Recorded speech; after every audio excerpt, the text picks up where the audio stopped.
Hi, everybody. So this is a little bit different for me to be doing a watercolor workshop for you instead of doing something maybe a little bit more nautical. But for me, painting is also part of my sailing life. I've probably done art longer than I've done sailing, but I started sailing as a kid, and I've always enjoyed sketching boats. And when my husband and I would take our boat out for weekends, I'd always have my sketchbook and do sketches of other boats at anchor, boats sailing by, and all of that fun stuff. And now I do a whole lot with hanging out around the estuary and taking photos of Friday night races. And so the image that we're going to work on today, I took of one of the Friday night races in front of the Encinal Yacht Club. I picked this particular image because the side view of the boats are a little bit easier to deal with. I'm hoping that some of you may have materials and want to follow along. But if not, then just enjoying that time together to watch how this happens. I'm going to do it in a couple of layers. At some point, I'm going to have to turn on my hair dryer to dry things to be able to continue. So bear with me. And so now what I'm going to do, I'm on my iPad. I'm going to switch my iPad to view of my work. And so let's see if I can do this without screwing it up. I need to pull my work down. You guys are seeing my finger right over that camera. All right, so somewhere up in here is the return, and you are now, this is where my work is. I've got my paints out here. I've got my water containers, I've got my brushes and my rags in here. And now I'm gonna set this up here so that you guys can see what I'm doing. All right. So my first step on this was to create an outline drawing of what I wanted. And then I transferred that to my watercolor paper using what's called graphite transfer paper. It has a pencil on the back side of it.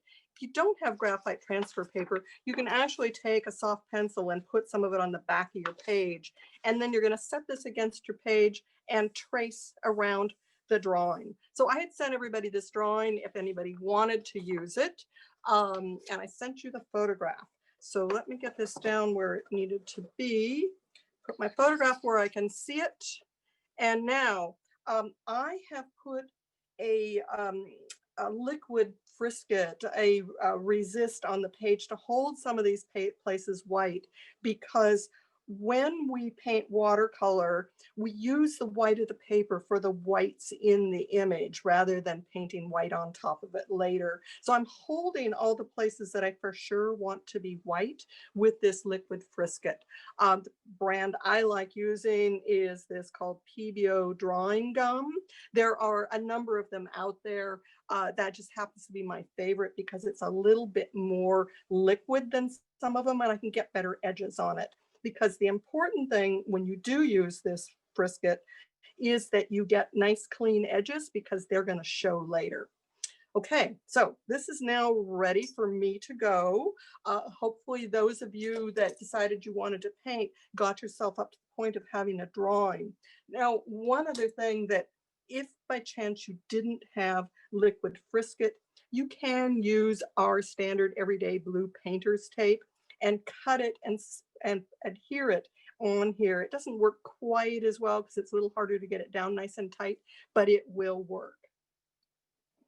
Okay, so we are now at the point where I'm going to first do what I call a wash over the whole page to get this beautiful blue sky put in. And I'm going to bring this blue down. I'm going to make it darker up here and a little bit lighter as it comes down. And I'm actually going to paint it down into here and then try and stay away from where this is going to be in that water. I didn't put frisket on the water because it doesn't look as natural if I do. I'm going to ignore a bunch of the buildings that are back there and just leave this a little bit more like maybe we were in Puget Sound. Okay, so my colors. I am going to mix up a cobalt blue.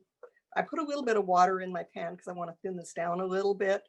And so I've got cobalt blue And I'm going to put a little bit of phthalo blue with it because it makes it a little more, let me just sort of show you this color. I don't know how well you can see it on Zoom. It never comes out quite as nicely, but the phthalo blue is a little bit more of a greeny blue. So it's going to get it closer to that feeling. And I need to be sure I've got enough paint here to do this, because if I don't,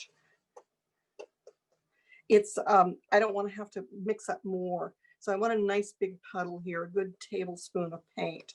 And I'm going to pull the excess out of my brush, because now I'm going to get some water onto my brush. And since this is going to be blue up in here, I don't have to really clean this brush. I just need to get it wet.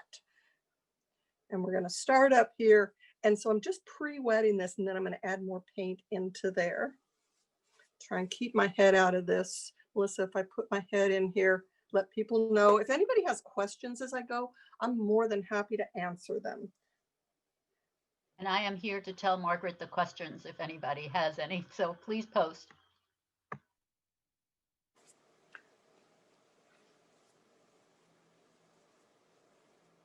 You know, watercolor is a nice medium to use on a boat because it doesn't take up much space. It doesn't leave anything particularly dirty. But of course, when the boat's moving around, it may not be quite so much fun to do. I have one photograph that I took. We were at anchor down the coast. I think we were down by Carmel, and I was busy painting the beautiful scene off to the side, and a breeze came up and blew all my paints overboard.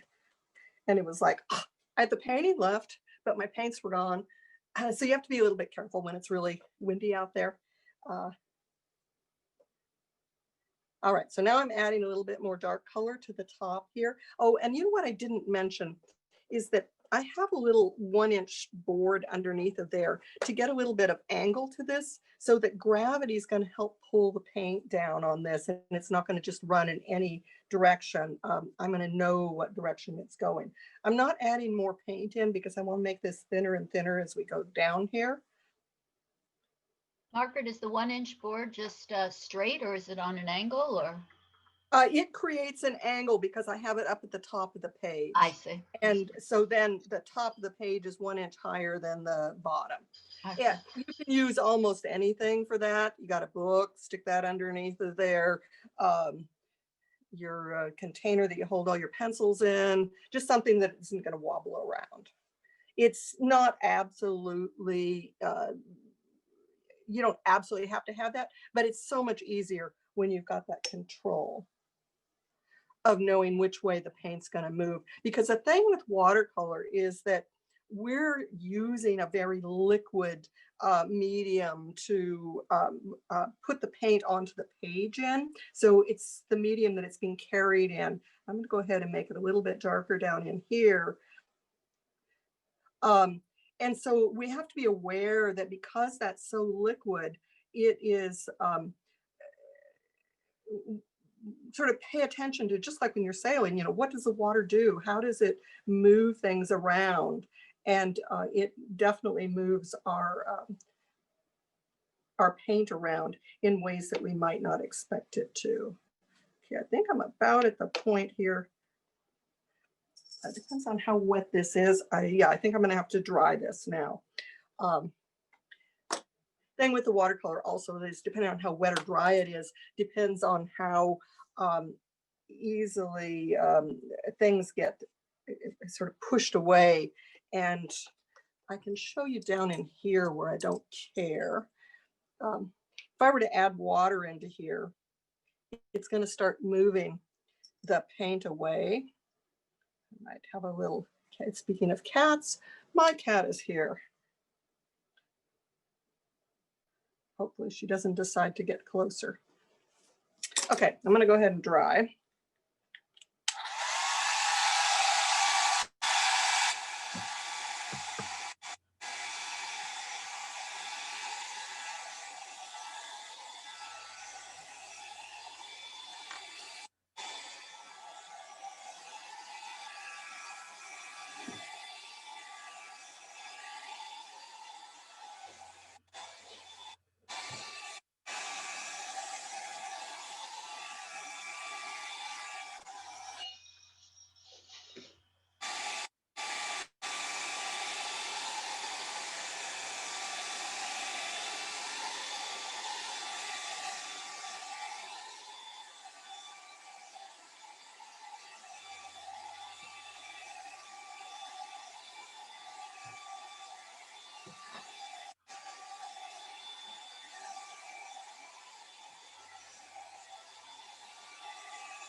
Okay, for right now, the most important place for me to have dry is where these back hills are coming into the sky.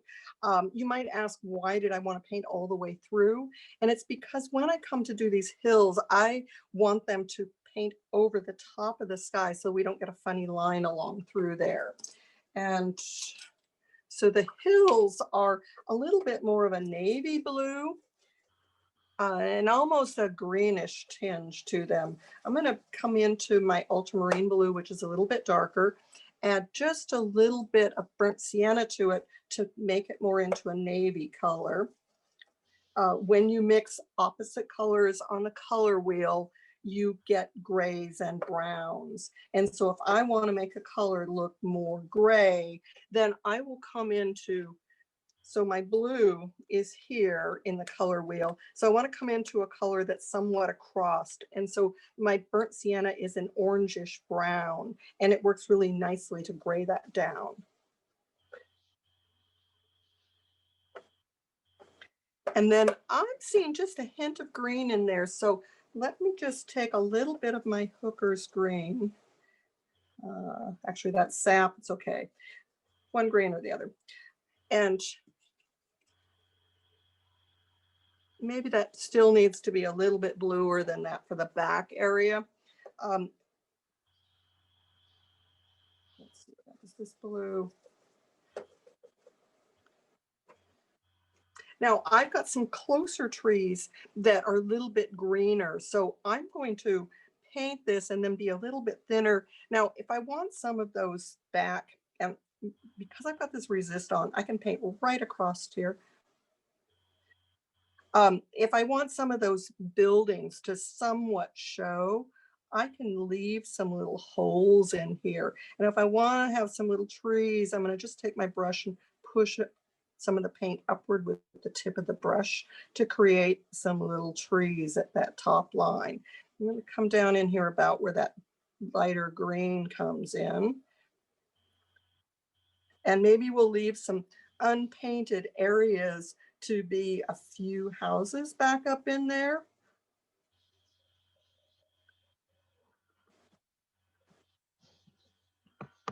And I'm thinking it looks a little bluer over to this side. So I just added a little more blue into my paint mixture. And I'm painting sort of the direction that those trees are running around that hill, so that when I leave little white spots, they look like there may be some buildings back in there. That's so incredible. Will you pause every once in a while so I can ask some questions? I don't want to Sure. interrupt. No, yeah, and you can interrupt me. I can talk and answer. I can paint and if I can't answer at the same time, I will stop. But you have some questions for me? I do. There's just a couple here, but people keep asking what was the product that you used to block the white out, the paint out, so the white will remain on the boats. It's a product called Drawing Gum by a company called Pebeo, P-E-B-E-O. I've only been able to find it online or at the Flax Art Store. Flax is the only local place I've ever found it. Okay, and thank you. There are other products as well. They call it liquid frisket. And so Winsor Newton makes a product, Masquin makes a product, and they're all doing the same thing. They're a masking fluid. And you're saying liquid frisket with an F? Yes, with an F. All right, yeah. Thank you. And then Anita wanted to know, are you doing wet on wet? Yes, I am doing, yes and no. The first wash that I put down was wet. When I came back in and put the blue in on top of this water where it was damp, that would be what's considered wet and wet. Now I've dried this, so now I'm painting wet onto dry. And when I go to do this next layer on here, the trees in front and where they intersect, let's see, where they intersect onto this, that would be considered wet and wet.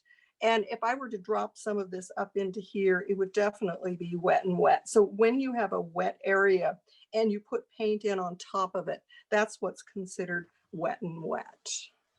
So now I can drop in across through here, and down in this lower area, we're gonna have some more colors that are gonna come in there. So let me just leave some holes. Were there any more questions before I sort of dove back in here? Hold on 1 second, there's one. What kind of paper are you using? I'm using Arches 140-pound cold press in a block. And let me just show you what the block looks like.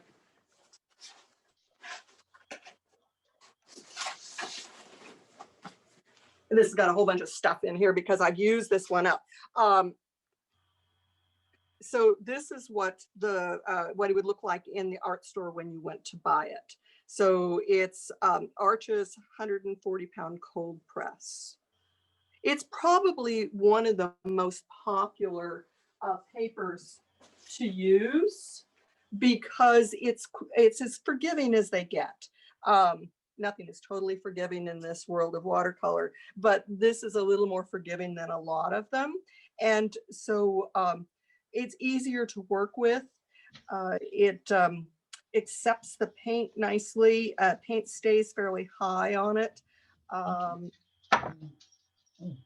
So I'm making a little bit some darker spaces in on top of here. And this I'm doing wet and wet.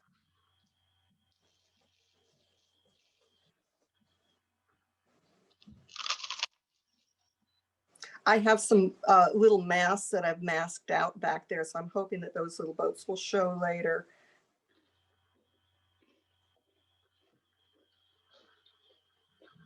Okay, now we can start doing this water in the front. Now the water, I'm going to start with that phthalo blue, but it's still, once again, a navy. So let me add my ultramarine blue. I'm not sure if you guys can see this other puddle over here. I'm hoping you can. See it. We see it. Okay, good. We're going to add a little more burnt sienna to it to make it a little more navy. But I still want that color to be relatively bright. So now what's going to happen when I go to put these waves in, I want some of this lighter blue to show through. So what I'm going to do here is what's called dry brush. And I'm going to come in sideways with my brush half loaded. It's not overly loaded. Let me dry it just a little bit. And I'm going to just run it sideways across here to try and get some of that wave look without losing all of my blue.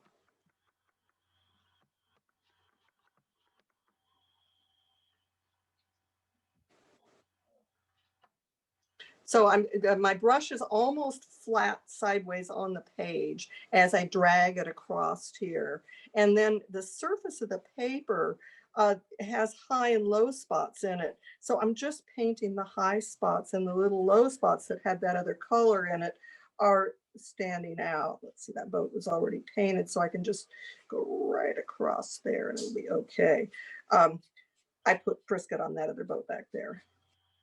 Now, as I get closer, I know we'll still do this. I need to pull my rag further away.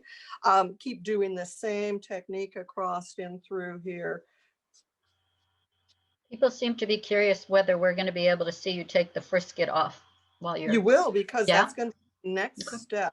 After I get this water done, we're going to take the hairdryer to it, and then I'm going to pull that frisket off. Wow, it's incredible watching this come alive. And hopefully we can do this in an hour. So far, so good. Yeah. How's our time doing? It said 12:20. Oh, well, we're moving right along then. Yeah. This is the sort of the easier part because it's a little looser. Now I've got to bring some of this dark into this white area, and I'm going to be putting a little bit of yellow in there as well. And I probably should have done that first, but too late now. Okay.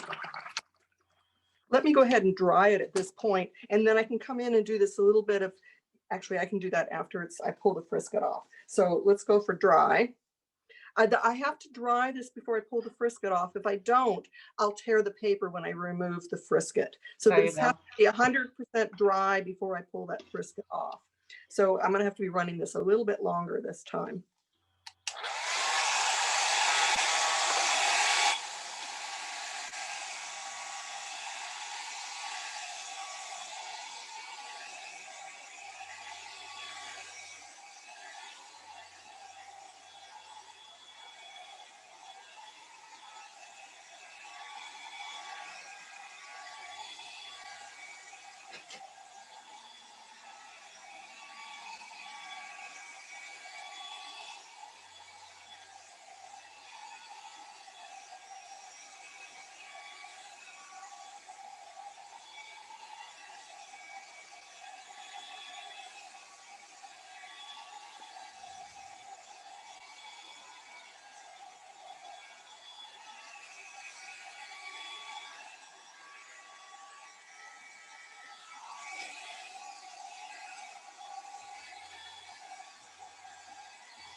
Margaret, could you just let this air dry if you were aboard the boat water painting? Watercolor Very painting?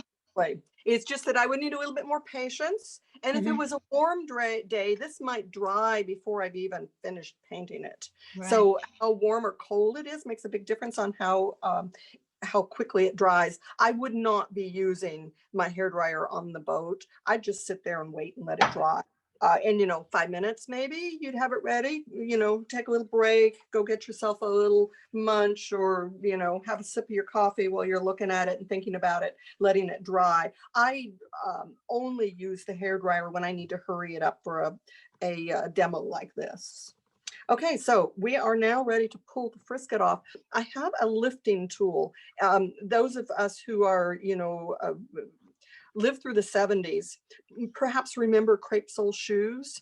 Well, I think that they kept all those crepe sole shoes and turned them into lifting tools because it feels just like that same stuff. It's got just a tiny bit of stickiness to it, but it's pretty firm. You buy it with the liquid frisket. They'll have it in the same section of the store. And so now, the frisket is latex.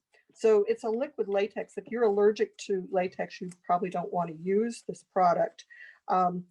So as I lift this up, good watercolor paper will not get damaged by this. And obviously, Arches 140-pound cold press is good watercolor paper. As you can see, I didn't get those edges perfect there. There's a little bit of unevenness to it. I'm gonna have to come back in and paint around that to clean that up. But I always love this part where suddenly the image just pops off the page when I lift that frisket off of there. Incredible.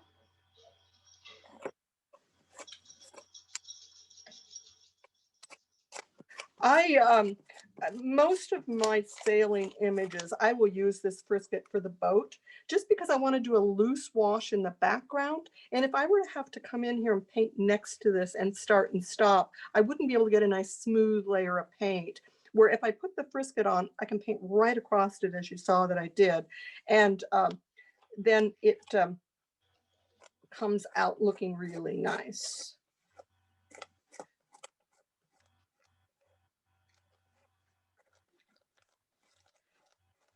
Sometimes I'm tempted to just leave this and not paint in any more of it because they're sort of fun with just this white image on top of a finished background.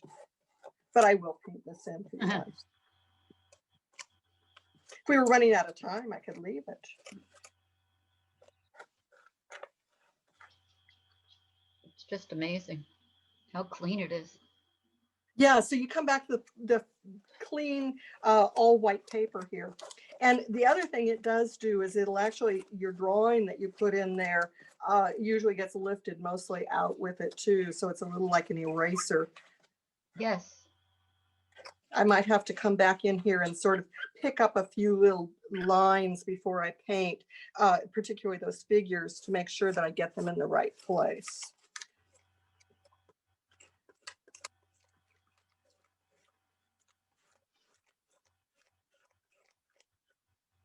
It's an interesting look right now. Yeah, isn't it? Mm-hmm. This is that point when it's like, do I really want to paint on here? I could stop right now. Yeah. Ross said ghost ships. Ghost ships, that's right. Ghost ships. All right, so let me do that little correction over there. I think I still have that paint. Or do I? I mixed something else in on top of it.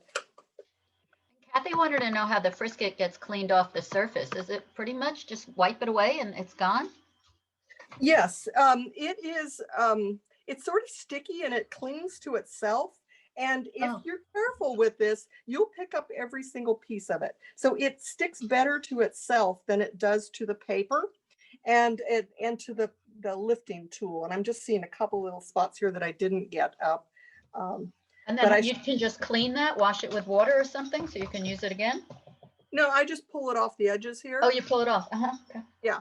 Yeah, you water isn't going to do anything because it's sort of wrapped up. It's like a little, because it's latex, it's this little rubbery. Here's the pieces that I just took off. Oh, wow. So they're sort of little rubbery bits that I've rolled off of there. And it doesn't stick to this super much, but I can pull it off of there and sort of clean it by just pulling off the edges of it. And it doesn't leave a mess on the table or anything? No, not at all. Not at all. Easy. Nice. Yeah.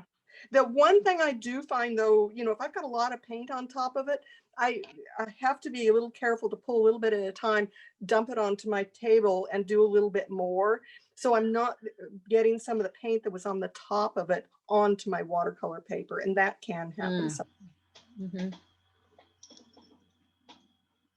Okay, so we're going to fix a couple little edges here. If you have an uneven edge on something that's as straight as a sailboat, it's going to really stand out. And so I have to come in and correct these a little bit just so that it doesn't look super rough. Looked like I was pretty good everywhere else. It was just that one area that I didn't get it quite right. Okay, so now I want to, let's see, where are we going to start on this? Let me start sort of up toward the top so that my hand's not going into things. And our boat in the back here, we want it to sort of go away a little bit. So I want it to have, I don't want it to be bright white. Let me do just a little bit of blue on it. Yeah. So I'm going to just dull it down just a little bit with a little bit of white, a little bit of blue.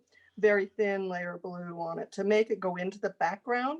So when you've got aerial perspective, the air sort of has a blue tinge to it. And so the further away it is, the more you have blue on things, and that'll sort of push things into the background. Now the foresail on that boat looks like it's a, I should remember all of these names, but anyway, it's one of those gold sails. You mean like a pineapple sail or something? Like a pineapple sail. I'm just trying to remember the names of those fabrics. Technora was one of them. A mylar sail but Mylar. Mm-hmm. Yeah, the fabric, the fibers in it that are sort of a goldish color.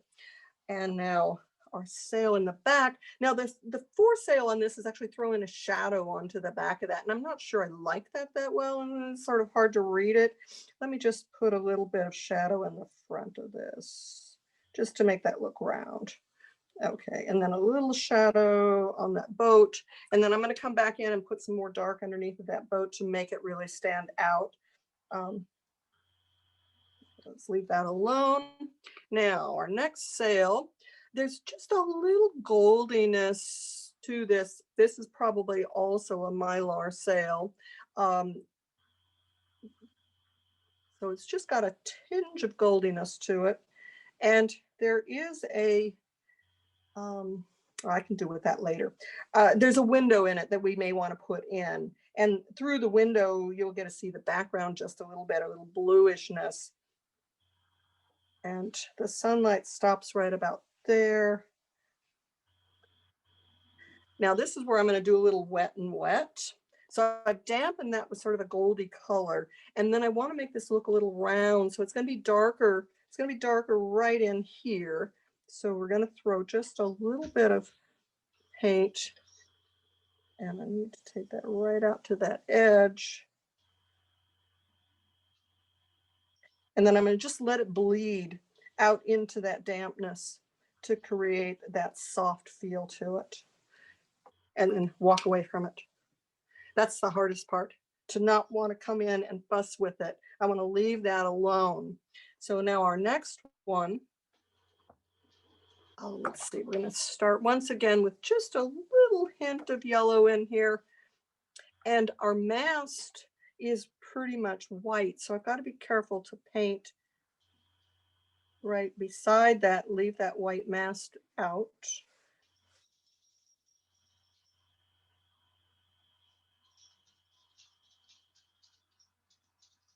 I can see where it comes to here. So watercolor is this thing of knowing that you're going to have to do a variety of steps to get it to work. And it's building up, it's like laying layers of tissue down. And so knowing sort of what order to do things in is probably the biggest learning level. And once you get it, it's like, oh, this works so well. Now we have a shadow running in here. So I've dampened this whole area so that I can do this wet and wet. And we're dampening this in here to get that shadow area. So this is what's going to make those sails look like they've got some volume to them. And maybe I won't make those wrinkles down at the bottom. This was a light night, so they didn't have their hoist up really tight. And then I want to soften this at the bottom so that this edge is a little softer. So I've rinsed my brush, dried it halfway, and I'm coming in and I'm just going to lift some of this. It's just incredible you're sharing this with us. It's wonderful. Thank you. Hey, yeah, I'm glad to do it. And then the boat, no, let's do this other sail first. So this other sail, their Mylar sail in the front, is a little darker brown. And this is where I feel like I'm going to need to draw myself something. I need to get this mask back in. On boats, I do use a ruler sometimes because things really need to be straight. The rest of my painting, I discourage my students from using rulers, but this is one point where a ruler is very handy. So I needed to know where that mast was going to be and that it was pretty much straight. In this kind of wind, it isn't really, it's maybe bent just a little bit at the top, but not very much. Margaret, what size is that brush you're using? This is a 12. The painting that I'm doing is a 9x12. This 12 brush, I'm going to have to shift to a little bit smaller one when I get to more detail, but I like to use the biggest brush I'm willing to so that I have more paint on my brush and it keeps me from doing little small fussy paint marks on the painting. Right. That's interesting. And just back to that frisket, because we all seem to be kind of obsessed by it. Could you peel it off if you want to with your fingernail, or is it best to do it with a fingernail? If you don't have something else to do it with, you can start with a finger and rub against it. And once you get a little bit of it, then use what you pulled off to pull the rest of it off. Mm-hmm. You could use an eraser, but do not use your fingernail because your fingernail is going to damage the paper.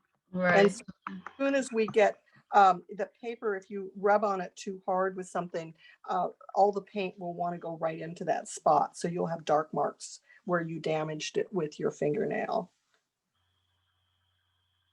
But yes, you can, in desperation, you can lift a little bit of it by rubbing it with your finger, you know, just like this back and forth and get some of it up and going. And then once you get it going, then you'll have a little bundle like this and you can use it to pick up the rest. And hopefully you didn't have a lot of paint on it. You might have noticed that I dried some of the paint off of it before I lifted it. And it was just to keep it cleaner while I was working with it. So one more question about that is when you're applying it, is it just a thin little layer where you want to block it out? It is just a thin little layer. As long as you have it completely covered, it will be enough. You don't have to have a really thick layer. It's really quite thin. And that's the other reason I like this particular brand. It's thinner than some of the other brands, so you don't get as much of a ridge where it starts and stops. And I didn't get a lot of paint accumulating right beside it here, which if I use Winsor Newton, which is probably close to twice this thick, it's a little, it leaves a little higher ridge there, and you tend to get more of a line around it where the paint accumulates next to it. I think there's going to be a run on that item when this is over. Everybody will be on Amazon trying to find it or calling up Flax, or yes. Let's see, I bought it from Cheap Joe's in the past, I believe, and I bought it from Blick online, but I've never found it in their stores. Maybe they'll start having it in their stores now that more of us are finding it. I always used Winsor Newton for a long time and liked it, but then I went to a workshop and the leader of the workshop was using this brisket, and it was like, oh, I like this so much better. And so then I started using just it.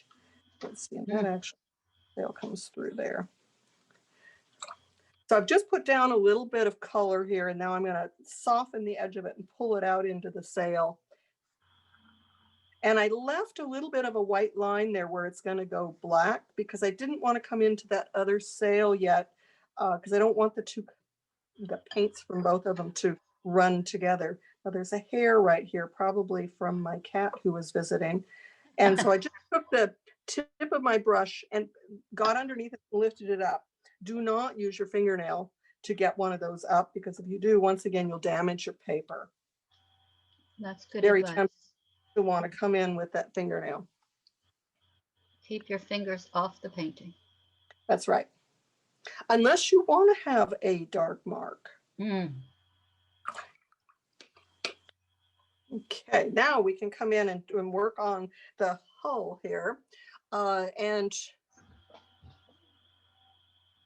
once again, now this boat, you know, it's actually a pale blue boat, but I'm seeing that it didn't come out pale blue in my photograph.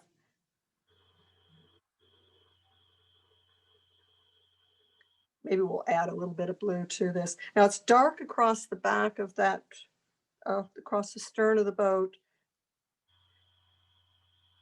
And I want to get a gradation here.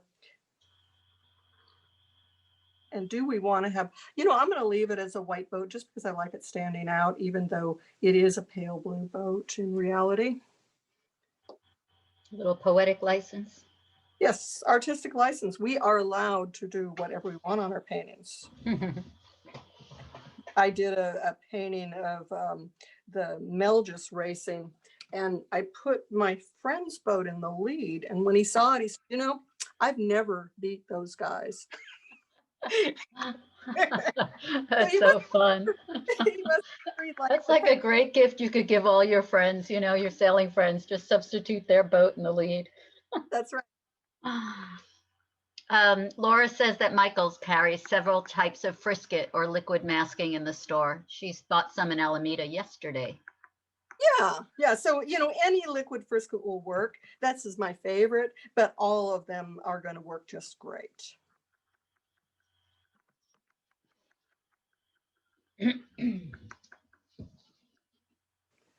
Okay, now it's going to have to dry before I can do the little detail work on it. But let's go ahead and go back. Oh, and let's see this guy here. A little bit of woodwork, and the deck on the Moore 24 is not bright white, so it's got a little of this yellowy tinge to it. And oh, and remember Margaret, you were going to do a little bit of this yellow down in the water here, leaving a little bit of white behind. I want some of that white. It's a little darker close to the boats. Leaving some of that white. Okay. Oh no, honey. Now,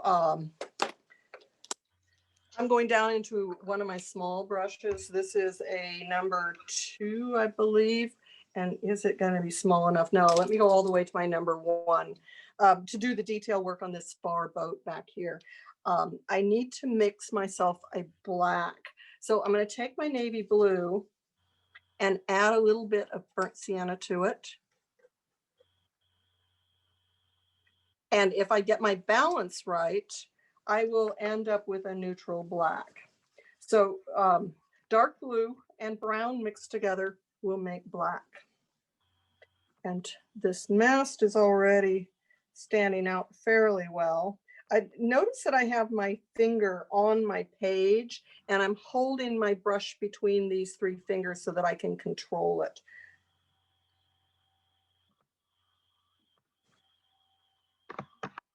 So I'm wanting to do some, fairly precise line work there. And then there's some little windows in the cabin top. And my figures, I almost like that they're light. I'll just make this one darker than the background. Make sure I really get it darker than the background. This guy's got maybe just a little bit of dark and some light, a little dark there. And then underneath of the boat,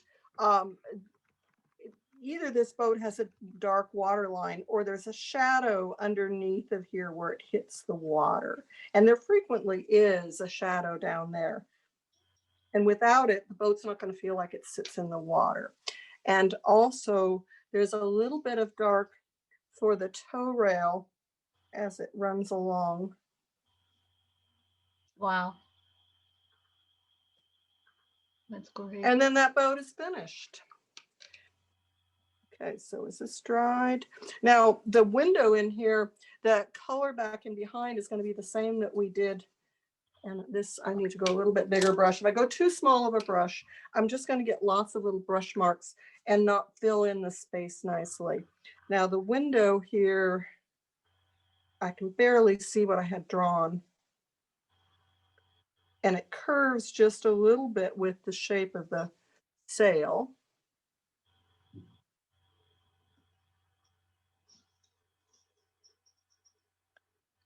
And maybe we'll have that little viewing window where you can see your tail.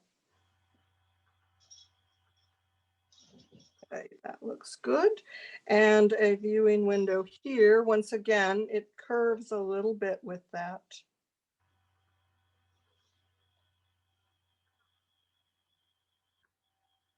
And our window in here, it's just behind the mast. And then our sailors, do we want them? They're all wearing black. That's sort of boring. What color do you think we should have them wearing? Not black.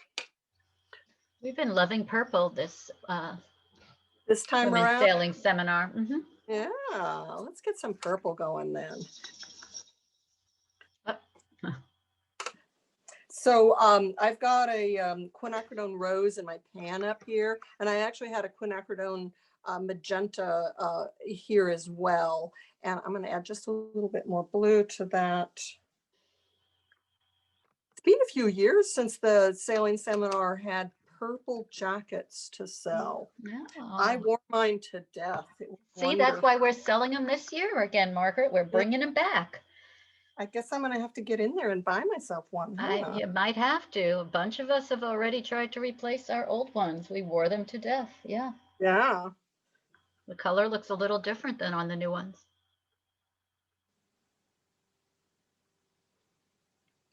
And Alice was wearing her purple instructor shirt from last year. That was nice to see.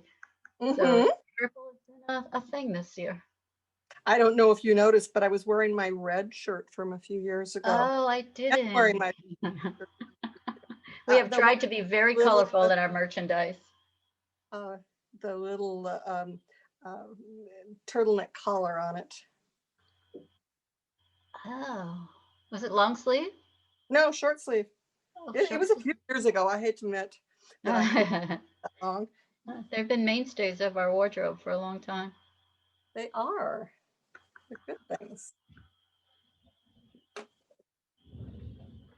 So I'm just getting, this is where you slow down. It's like getting some detail work in here, making that a little bit darker. The sun is coming from this side over here. And so Right. all our shadows are on the right side of these figures. Fantastic. I just want to tell you it's 12:45. Oh, okay. So we got to start wrapping this up. Okay. And I think she'll have sort of a bluish, no, let's go for a goldy color pair of pants.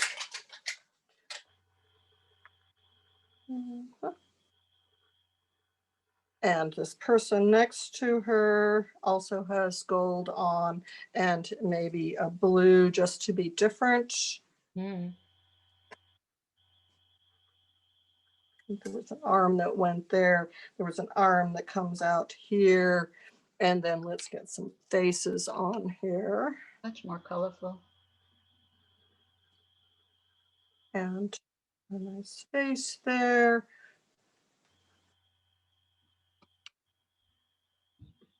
Are you raffling this? I forget, Margaret. I'm willing to, if you guys would like to raffle it. I would be happy to donate it for a raffle. That would be awesome.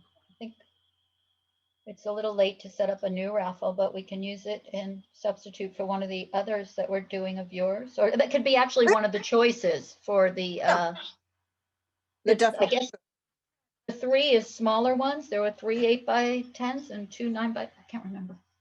Yeah, and so it could be, yes, it could be a substitute for one of those. And you guys have a photo of this at the end of here, or do you want me to take a photo and send it to you at the end?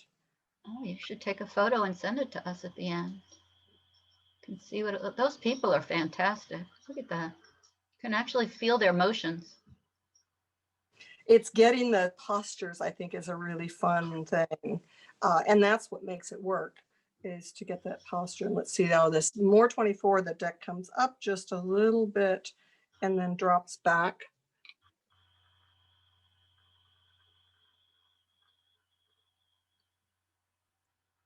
And just so you know, the crew on the boat front are all women and the crew on the boat behind is mixed. Just for you guys to know. A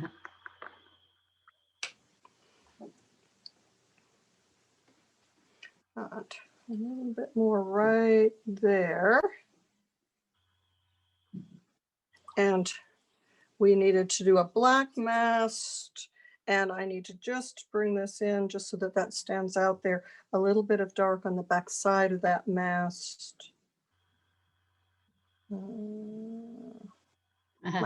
Not as steady as it used to be. But we get the idea. Yes. Well done. There we go. Wow. A little tiny bit underneath of there just to make that stand out. And oh, we needed just a little bit here. Just where it touches that boat, that you see those waves coming through there, and a little tiny bit darker right back there. And the stern has to go dark.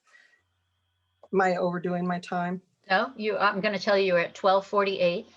So Okay. we all had a nice little break. So I think we're okay for a little bit longer. Okay. And we're all immersed and amazed watching this pop up. I don't know, Margaret, maybe next year when we're together, hopefully we'll have you do a class in navigation and a class in watercolor painting again. Yeah, we'll have to see. We'll have to see, right? No guarantee. Let's hope that we're all back together by next summer. Boy, I could handle that. That would be so nice. But I must admit, for doing this virtually, I believe we have made something work for 2020. And I hope you're all in agreement. And if you have any comments, we'll give you evaluation forms at the end, but just send your thoughts through. Let us know how you're enjoying. Let us know what you're thinking. Well, and hopefully some people from out of the area were able to participate that couldn't otherwise. That's the one thing that I found with some of the other events that I've been helping to try and get happening, is that it has allowed some participation out of the area. even though maybe the in-person part of it hasn't been as rich as it would be otherwise. We've been so lucky to bring in some different internationals to be on our panel tomorrow of international liveaboards, but I think there's a couple painting right along with you right now. I think Lindsay from Panama's on, and Oh, nice. Ian is on. Her boat's in Mexico. Uh-huh. So yeah, I think you've got some people painting along with you from other places.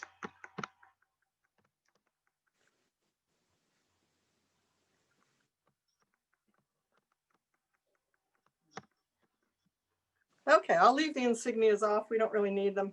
I think maybe we've got this done. I think you did great. You've signed it, of course. I will now. That's the most important thing, right? And if you could put a date on it, that would be awesome, so people remember it came from Women's Sailing Seminar. Okay, so we are. Hopefully my head's not in there. I have a horrible time with it when I'm doing something close up like this. I really want to just lean right in and do it. I think you did it. And today is November the 14th. 14, yeah. And Women's Sailing, WSS, Women's Sailing Seminar. That's right. 28th year, if you can believe. And here we are. Whew. On Zoom. On Zoom. Technology has gotten us. Well, I thank you so much, Margaret, for your time. It's been and thank amazing. you for having me. Glad to be able to share this with everyone. Thank you for wanting to donate to the raffle. That's wonderful. And I think it's 12:51. So if you want to take a break for a few minutes, we've got Seamanship right away coming up with Chris Weaver and Marianne Armand. And we'll see you back here a couple of minutes to the hour. And Margaret, we could just keep watching you paint for a few. Okay, I'll just keep on working on it then. And anybody that wants to hang, they can. And if they want to go off and have a little bit of a break, it's just little details at this point. You know, trying to get a few more little spots in here. Some little handrails on the top of here. Oh, and this needs to be dark on the back side of that cabin top. And Sandy, who was our speaker last night, wants to know if you could paint her boat. I'm not sure if she's talking about painting the outside of the boat or whether she's not talking about a commission. I will not paint it in the yard for her. I don't do bottoms, but if she has some photographs of her boat, I do take commissions. So I just need to have them emailed to me and we can talk about it, and she can let me know how big she wants it, and I can let her know prices. My prices are pretty reasonable for smaller boats like this. This painting, if I were to sell it, I would be selling for about $350. So no, I'm pretty reasonable, much more reasonable than my competition, Mr. DeWitt, Jim DeWitt. So those of you who are in the area, Jim DeWitt has been Mr. Boat Painter for quite a few years, and he and I have a very different style. I love him dearly. He's a good friend, but I like to tease. But we've seen his stuff at the boat show. I think his daughter is kind of one of his reps. Yes, she is. Yes, Pam has been helping him for quite a while and selling his work and helping him continue to paint and sell, because he's getting to be in his late 80s now and he's still painting, still doing it. So we can keep enjoying our way in the world. We will continue. We'll get your email address out to the participants.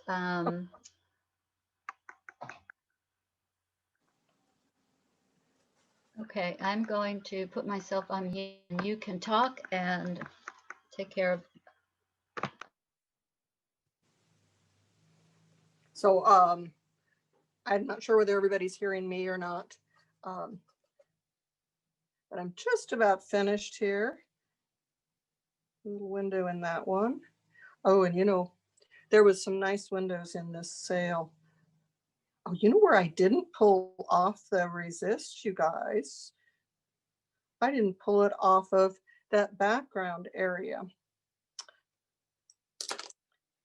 dry right there? Yes, it is.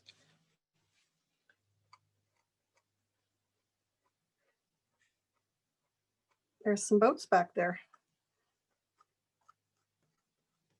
Fun. Forgot all about that little piece. Just blended right into that background. And now maybe that's a little too strong.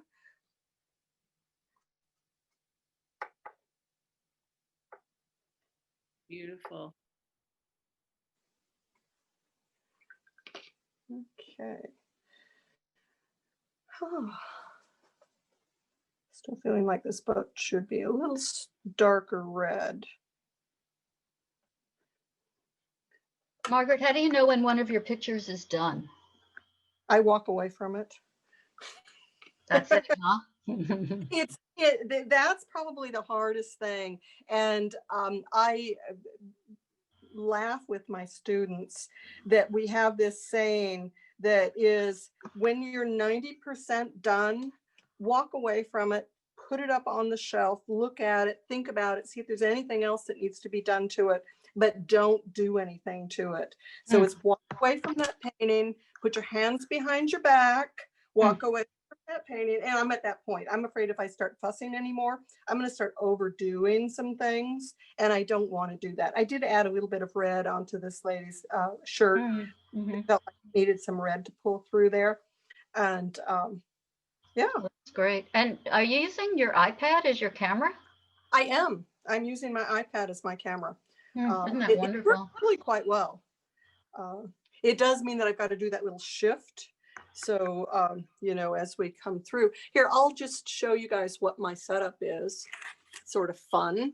I've been videotaping my demos for my classes. So here's my setup where I'm working. You can sort of see what I've got. And then I've got a tripod set up here with a drawing pad attached to it. And my iPad was sitting on top of there.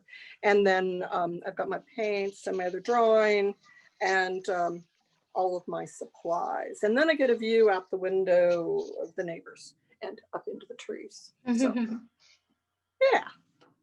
All right, guys. I think I better stop on this thing before I do anything else to it. I'll just leave it sitting here if anybody wants to just sort of look at it.